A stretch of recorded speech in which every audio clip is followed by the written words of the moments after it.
Hello, everyone. How are you doing? I'm Amanda Santos from the channel Amanda Santos BR. If you're new here, welcome. I'm a Brazilian living in the Canary Islands, and I love showing amazing places around the world. There are places that feel like they've come straight out of a dream. Between the Baltic Sea and the Curonian Lagoon lies Nida, a peaceful retreat where time seems to slow down, a true Lithuanian summer dream. Today, I'll take you to discover this almost secret corner of Europe, full of colors, history, and breathtaking landscapes. Our journey to Nida begins in Klaipėda, the third largest city in Lithuania and home to the most important port in the entire Baltic region. Founded back in the Middle Ages, this port was for centuries the gateway for trade and cultures arriving from the sea. From here depart the ferries that cross the lagoon and take you to a completely different, almost untouched world, the Curonian Spit. The crossing is short, but it already gives you that sense of adventure, as if we were leaving behind the modern city and entering a setting of peace and nature. Each minute on the ferry feels like an invitation to let go of haste and prepare to discover one of Lithuania's most enchanting places. When the ferry finally arrives, we start driving along the road that cuts through the Curonian Spit. It's a calm journey. The Curonian Spit, where Nida is located, is a narrow strip of sand about 98 kilometers long, separating the Baltic Sea from the Curonian Lagoon. The entire area is part of the Curonian Spit National Park, protected by UNESCO. The park preserves not only its unique nature, shifting dunes, forests, and pristine beaches, but also the local culture, with fishing villages, colorful houses, and traditions that have stood the test of time. As we follow the road, we reach the entrance to the Curonian Spit National Park. Here, every visitor pays a preservation fee, which helps keep this paradise protected. It's a symbolic way of reminding us that we are entering a unique place where nature and culture need to be cared for with love. Driving along this road feels like stepping into another world. Every corner reveals postcard-like scenery, and the calmness of the place invites you to slow down and truly feel the beauty of Lithuania. Nida is the largest village on the Curonian Spit and, at the same time, one of the most charming spots in Lithuania. At first sight, it captivates you with its picturesque setting. Wooden houses painted in vivid shades of blue, red, and brown, many decorated with white details and adorned windows. These buildings are part of the fishermen's tradition of the region and give Nida a cozy, postcard-like atmosphere. Beyond its charming looks, Nida also holds a deep connection with culture and art. This was where the German writer Thomas Mann spent his summers in the 1930s, inspired by the tranquility and landscapes. Today, his house is a museum open to visitors, reinforcing Nida's image as a creative retreat. Walking through the streets, it's easy to see why so many artists and travelers find inspiration here. But Nida is not just history and tradition. It's also an invitation to connect with nature. Surrounded by giant dunes, pine forests, and the Curonian Lagoon, the village is a perfect starting point for hikes, bike rides, and peaceful moments by the water. At once simple and grand, Nida holds what many call the true Lithuanian summer dream.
I spent my days in Nida staying at Hotel Jurate, a place with a fascinating and long history. The building first appeared as an inn that mainly served as a post station and guest house.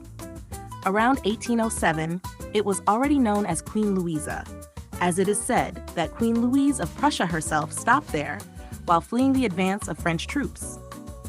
The place soon became a reference point on the peninsula, hosting travelers, merchants, and the curious who reached this remote corner of Lithuania. Over the years, the building was adapted, modernized, and eventually took on its current name in honor of Jūrate, the goddess of the sea in Lithuanian mythology. Even today, its atmosphere holds something of that past, combining simplicity, tradition, and the warm spirit that defines the village of Nida. During my stay, I could feel that this hotel is not just a place to sleep, but part of the local history itself. What enchanted me most was the view from my room, precious, shifting in tones as the daylight changed, a memory engraved as an essential part of my experience in this true Lithuanian summer dream. It's worth remembering that the hotel's name refers to Jūrate, the sea goddess of Lithuanian mythology. According to legend, she lived in an amber palace at the bottom of the Baltic Sea and fell in love with a simple fisherman named Kastytis. Their forbidden love enraged Perkūnas, the god of thunder, who struck down the castle with lightning and scattered fragments of amber across the sea. To this day, many say that the pieces of amber found on Lithuania's beaches are Jūrate's tears, shed for her beloved. Walking along the promenade by the lagoon in Nida was an absolutely magical experience. The calm waters reflected the sky in shades of blue and gold, while a gentle breeze carried the fragrance of local vegetation. Each step felt like entering another world, where nature and tranquility blended in perfect harmony. Small birds flew over the water, and the soft sound of waves against the shore completed the sense of peace that filled me with every passing moment. As I continued along the path, I came across small houses and colorful boats dotting the landscape, creating a scene that looked like it had stepped out of a painting. It was in this enchanting setting that I spotted the Amber Museum, a place I had long wanted to visit. Unfortunately, the museum was closed at that moment, but that did not lessen the fascination I felt when observing its architecture and the details of its facade. Every element seemed to tell ancient stories, tied to the region's traditions and the cultural importance of amber. Even without entering, I could appreciate the beauty of the museum's exterior and feel the living history that surrounds the place. The warm tones of the building matched perfectly with the soft green of the trees around it, and the amber displayed in the outside windows caught the sunlight, creating magical reflections. The visit, though brief and partial, left a lasting impression, showing that Nida is a place where nature, culture, and emotion come together in unforgettable ways. Amber, often called the gold of the Baltic, is a fossilized resin carrying millions of years of history. Beyond its singular beauty, with hues ranging from translucent gold to deep brown, amber often contains tiny inclusions of insects or plant fragments, real witnesses of the distant past. In the Nida region and throughout the Curonian Spit, amber has always held a special role, used for delicate jewelry, decorative objects, and protective amulets. Each piece is unique, and its energy and beauty make it valued not only for its aesthetic qualities, but also for its cultural and spiritual significance. The amber trade in the region goes back centuries, when merchants and local artisans would search the beaches for treasures brought by the Baltic Sea. Today, Nida keeps this tradition alive, with shops and markets displaying carefully crafted pieces, from necklaces and bracelets to sculptures and souvenirs. Amber remains a link between past and present. Visitors and locals can still watch traditional techniques being applied, creating works that reflect the region's identity. Moreover, a rich network of museums and galleries is dedicated to this stone, offering insight into its origin, unique features, and the economic and cultural impact that amber trading has had on the community over time. The wildlife of Nida is simply fascinating and delighted me at every step. During my walks, I spotted migratory birds flying over the lagoon and dunes, some with plumage so vibrant it looked like a painting.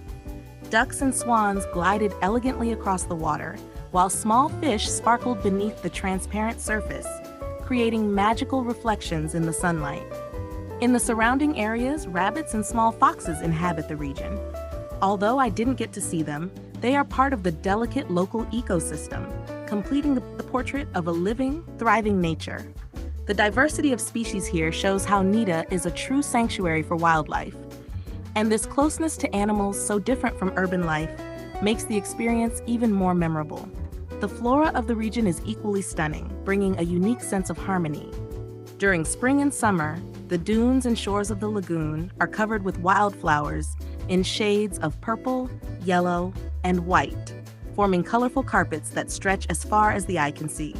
Local trees and shrubs, adapted to sandy soil, provide shade and contrast beautifully with the deep blue of the lagoon.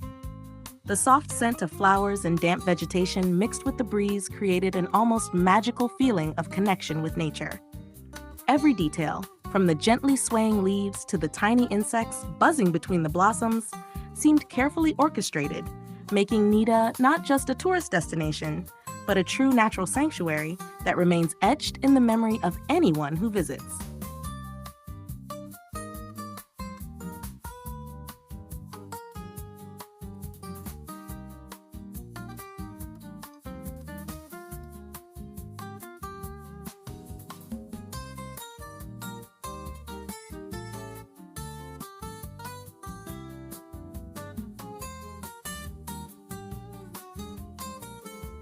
By the lagoon in Nida, there is a sculpture depicting a man playing the guitar, a tribute to Lithuanian musician Vytautas Kernagis, 1951 to 2008, known for popularizing modern music in Lithuania and for defending the country's culture. Created by sculptor Romualdus Kvintas, the piece invites visitors to sit beside it and enjoy the peaceful scenery, turning the moment into an experience of reflection and connection with art. Beyond celebrating Kernagis' memory, the sculpture blends harmoniously into the lagoon's landscape, showing how art and nature intertwine in Nida's rich cultural heritage. Seeing the Baltic Sea for the first time was an exciting and unforgettable experience.